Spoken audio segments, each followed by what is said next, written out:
Hey class, Frank Marshall again. Hey, I wanted to show you this corporate life cycle it's from Dr. Ishak Adizes, who's a consultant up in Santa Barbara.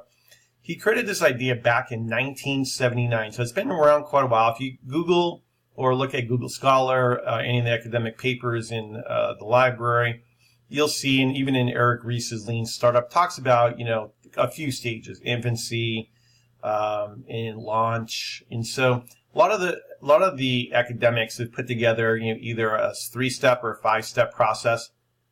And Adizes has got this process where there is 1, 2, 3, 4, 5, 6, 7, 8, 10 steps. And the hi class, Frank Marshall.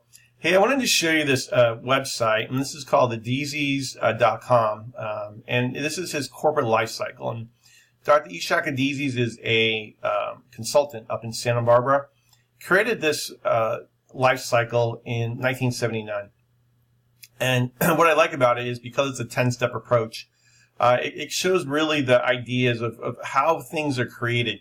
If ideas are created, if you look at the any of the Google Scholar papers or any academic articles in the Ryan Library on corporate life cycles, most people have a 3-step or a 5-step approach. Even Eric Ries, in his Lean Startup talks about, a few stages, but not as in depth here as Adizes does. And what I like about it is because you can see that it's, you go to the first step, courtship, and you can roll over it, and you can see this box here that talks about, what he thinks that stage is meaning, and then why this is thing. So courtship, is my idea of, I have an idea, but I haven't yet started it. I'm thinking about it. I might be talking to some other people, and then, I have this affair, and the affair goes away because I'm disinterested. I decide not to do it, whatever. And then if I kind of go up here, and you can continue to roll all the way through here, but, infancy is the next stage, and that's actually the stage where we say, you know what, we're going to take our idea, we're going to put some resources around it. Mainly in this stage, it's mainly financial resources where you're starting your own business. You might employ, your family to help you. But this is where we actually get going, right? And you can see. And so then you go up to the next stage, go-go, then adolescence, and then prime. The go-go stage is all about culture. It's all about, the entrepreneur has now brought in some additional people to help him or her. And then they keep moving forward. It's an exciting place to be there. The energy is very fast. The energy is, high emotions because we're winning, and then sometimes we're losing. But at the end of the day, it's, we're focused on the passion of the business. We're here, as Gerber talks in E-Myth about zealots, that we're zealots at this stage. And so then we go up to the, next stage of adolescence. And then we get to growth, right? So adolescence is where we we've added, we continue to grow the business. We continue to add more people. Perhaps we're expanding our customer base. And then when we get to prime, this is the last growth stage according to Adizes. And prime is where flexibility, the entrepreneurial spirit, is balanced with process and control. So the bureaucrats. And so here we have to have the business. Early stages, the go-go stage, the infancy stage, it's all about the business. What do I got to do to sell my product? What do I got to do to sell my idea? What do I got to do to get some money?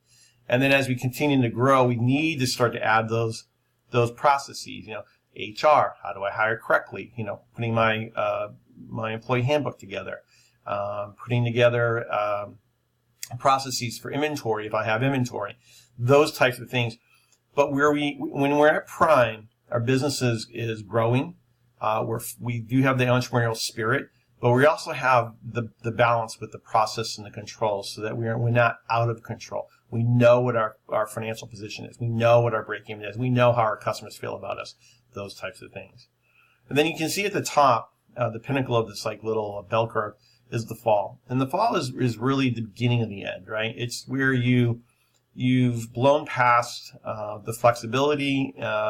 You're more process-oriented. You're kind of in the stage where you're kind of dead and you just don't know it yet. And so, the metrics may still say that, things are good, but perhaps the culture, perhaps the temperature of the people, things have changed. Entrepreneurial spirit has gone from let's grow at whatever cost to we've got a nice sized business here.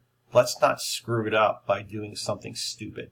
And so that's where we start to kind of maybe favor process over the entrepreneurial piece, right? And we lose that balance and control. And then we add everything in, so aristocracy, the recrimination of bureaucracy, and then in death. And we don't have to die. We can shoot back over to the other side, back to the growth stage, move some people out, bring some new life in, and to try to get that spirit going again. Maybe it's adding another product, maybe it's creating a new division, something. But the reason that I really like this, I said, is because of the 10-step process. And so I just wanted to share this with you so that you have a different approach to the business as well as what you're reading through the class, through the case studies. And so I wanted to just share that with you. Thank you.